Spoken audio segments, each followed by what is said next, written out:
Okay, now we're going to work with this theorem that says if you have two tangents from the same point, then the distance to those points of tangency there where they touch, B and C, they're going to be equal. So that AB will equal AC, and we write tans from the same point. Now let's see how we use it here.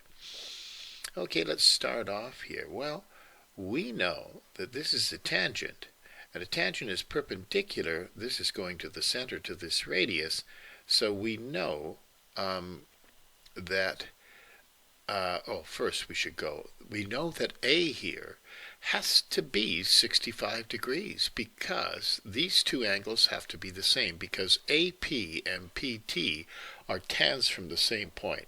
I got ahead of myself there. Those two things there, those two lengths are the same. That makes these two angles the same, and it must be 65 degrees because of angles opposite equal sides, and the angles have to add up to 180 here. So we could go like A plus 50 equals 180 and solve it. A must be 65.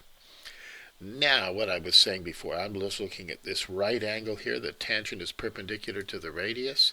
That makes, if this is 65, A's got to be 25.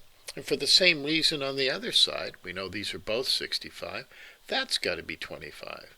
And B has to be 130 because of angles summing in this triangle.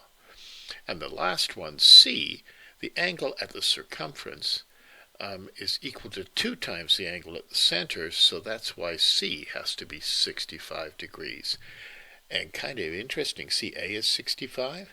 That angle up there at the top of the triangle is 65. And we're going to look at that later on because that's another tangent reason. Okay, let's try this next question here. I actually start off in the thing and I say that BC is equal to DC because of tans from the same point. That's true, but I wanted to do this one first. X is 30 degrees because of angles opposite equal sides. Because if that's 30, then this is 60 degrees. But if these two sides are the same, then this angle over here, BDC, must be 60 degrees. Well, if that's 60, and that's 60, we can get at Z here.